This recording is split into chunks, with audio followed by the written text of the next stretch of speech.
Good morning. Today we solve example 5.13. A network of resistance is connected with a battery of 16 volt. कितना volt का battery है? 16 volt. And internal resistance, इस battery का self internal resistance है और वो कितना है? 1 ओम आपके पास. सर्किट समझा देते हैं. यहाँ करंट कितना गिवन है? I. इस पॉइंट को बोला गया A और ये I करंट आगे जाके दो पार्ट में डिवाइड हो रहा है, I1 एंड I2. यहाँ रेजिस्टेंस की वैल्यू है 4 ओम और ये भी कितना है? 4 ओम. फिर ये इधर से I1 करंट आएगा, इधर से I2 होगा, दोनों कंबाइन होके कितने बन जाएंगे? I. और ये कितने ओम का रेजिस्टेंस है? 1 ओम.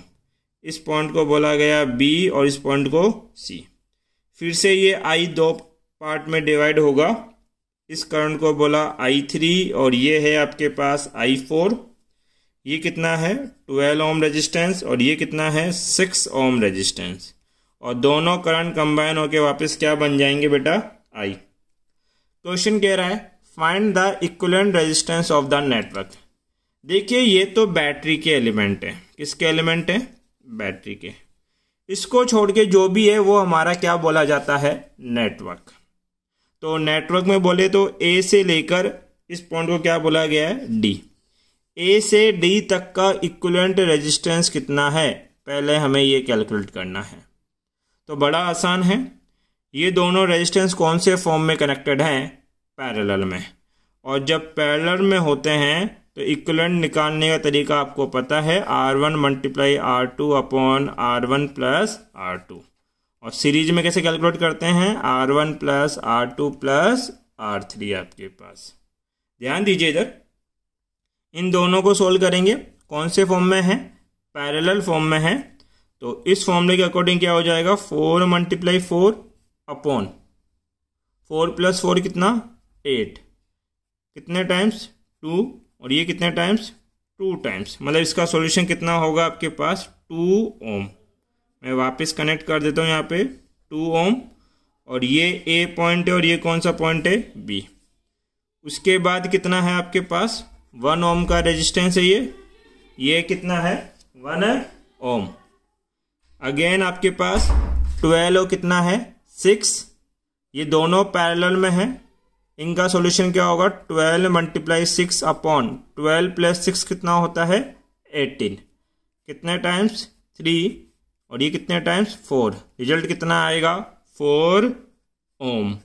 ये हो गया 4 ओम.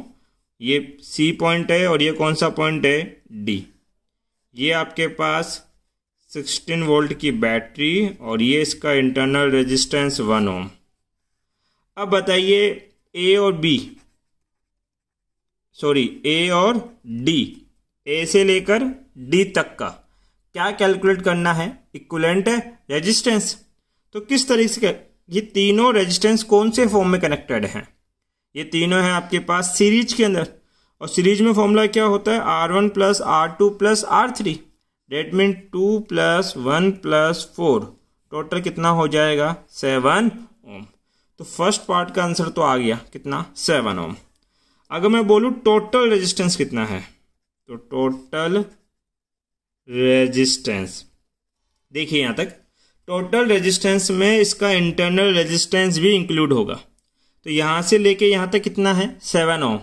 और उसके बाद 1 ओम और सीरीज में कनेक्टेड है, तो टोटल रेजिस्टेंस होगा 7 प्लस 1 डेट इज 8 ओम आपके पास हो गया. ध्यान दें. नेक्स्ट पार्ट हमें कैलकुलेट करना है करंट.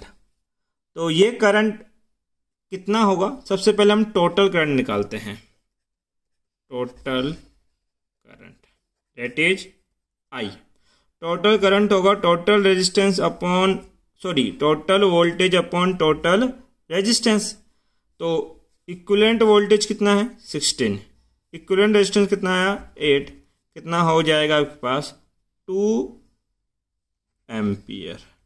ये क्या है? Total current. इस बी पार्ट को हम बाद में सोल्व करेंगे. पहले कौन सा पार्ट करते हैं? सी पार्ट है क्या?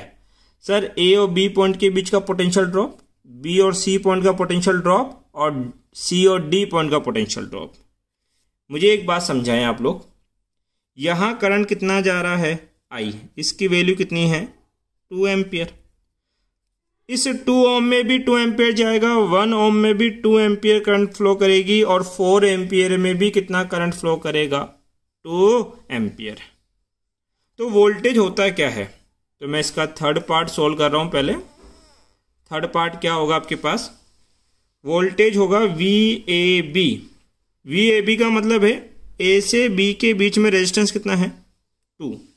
अरे V=IR होता है, तो रेजिस्टेंस कितना है 2 मल्टीप्लाई बाई करंट। A से B में कितना करंट फ्लो करेगा 2 एम्पियर, और सीरीज में तो सभी में करंट सेम रहती है, तो इसमें भी 2 एम्पियर जाएगा, इसमें भी 2 एम्पियर जाएगा और इसमें भी कितना जाएगा 2 एम्पियर। तो वोल्टेज कितना होगा 4 वोल्ट। सिमिलरली B से लेके C तक, B से C रेजिस्टेंस कितना है 1, करंट कितना पास करेगा 2, R मल्टीप्लाई I, V होता है, ये कितना हो जाएगा 2 वोल्ट। सिमिलरली आपके पास C से लेकर D तक रेजिस्टेंस कितना 4, करंट कितना पास होगा 2, ये कितना हो जाएगा 8 वोल्ट। अब ध्यान दीजिए, यहाँ आपको रेजिस्टेंस पता है, पोटेंशियल पता है, तो आप करंट कैलकुलेट कर सकते हैं इजीली। किस तरीके से, देखो ये सर्किट था, इस सर्किट को मैं अगेन रीड्रॉ कर रहा हूं इस तरीके से।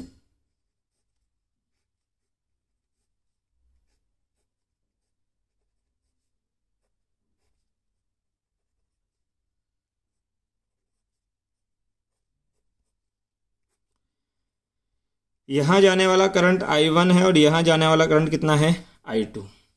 ये 4 ओम, ये भी 4 ओम, ये 1 ओम, 12 ओम, 6 ओम। ध्यान दीजिए, आपके पास ये A और ये B, क्या A से लेके B तक का पोटेंशियल पता है? हाँ सर, A से लेके B तक का पोटेंशियल आपने निकाला, कितना है 4 वोल्ट। ये लीजिए, दिख रहा होगा अब। तो A से B का पोटेंशियल है 4 वोल्ट, कितना है 4 वोल्ट। फिर B से लेकर C तक, B से लेकर C तक पोटेंशियल है कितना 2 वोल्ट, 2 वोल्ट। फिर C से लेकर D तक, C से लेकर D तक पोटेंशियल कितना है 8 वोल्ट आपके पास। इतनी सी बात क्लियर है। अब देखिए, पोटेंशियल सबका पता है, तो करंट कैलकुलेट करना बड़ा आसान है। I इक्वल टू क्या होता है V/R। तो ये जो करंट है I, ये तो हम कैलकुलेट कर चुके हैं। इसमें I1, इसमें I2, इसमें करंट I जाएगा, यहाँ I3 है और यहाँ कितना है I4। तो फर्स्ट I करंट कितना निकाला आपने 2 एम्पियर। ये देखिए, I कितना निकाला आपने 2 एम्पियर। सेकंड क्या चाहिए I1। I1 क्या होगा, I इक्वल टू क्या होता है, I इक्वल टू होता है V/R। I इक्वल टू क्या होता है V/R। I1 A और B पॉइंट के बीच में है, A और B। A और B का पोटेंशियल कितना है, पोटेंशियल है 4, कितना है 4 अपॉन, जहां I1 जा रहा है उस ब्रांच का रेजिस्टेंस कितना है 4, कट कर दो, कितना आ जाएगा 1 एम्पियर। ऐसे क्या निकालें I2। I2 कहां कनेक्टेड है A और B के बीच में, जिसका पोटेंशियल कितना है 4, और जिस ब्रांच में जा रही है उसका रेजिस्टेंस भी कितना है 4, कट करोगे कितना आएगा 1 एम्पियर। और एक बात मुझे समझाएं, यहां 2 एम्पियर करंट आ रही है, कितनी आ रही है 2 एम्पियर। ये 2 एम्पियर I1 और I2 में डिवाइड होना चाहती है। अगर रेजिस्टेंस सेम होते हैं तो करंट का डिवीजन भी सेम होगा। तो 2 एम्पियर के हाफ पार्ट इसमें जाएगा और हाफ इसमें। 2 एम्पियर का हाफ कितना होता है 1, तो इसमें जाने वाला 1 एम्पियर, इसमें भी क्या होगा 1 एम्पियर। तो ये तो डायरेक्ट भी हो जाता, ये I1 और ये क्या है I2। यहां करंट I जा ही रहा है, जिसकी वैल्यू कितनी है 2 एम्पियर। इसमें देखिए I3 क्या होगा, ध्यान दीजिए, I3 है C और D के बीच का आपके पास। तो C और D के बीच का पोटेंशियल कितना है 8, और जिस ब्रांच में I3 जा रहा है उसका रेजिस्टेंस कितना है 12। 4 से कैंसिल आउट कर दे, 2 times 3 times, that is 2/3 ampere. Similarly हमें I4 कैलकुलेट करना है, तो आपके पास I4 C और D के बीच का है, यहाँ का पोटेंशियल कितना है 8, और जिस ब्रांच में I4 है उसका रेजिस्टेंस कितना है 6, 2 से कैंसिल करें 4/3 एम्पियर आपके पास। तो आप इसका स्क्रीनशॉट तो शायद नहीं ले पाएंगे, आप इसका स्क्रीनशॉट ले सकते हैं। Thank you.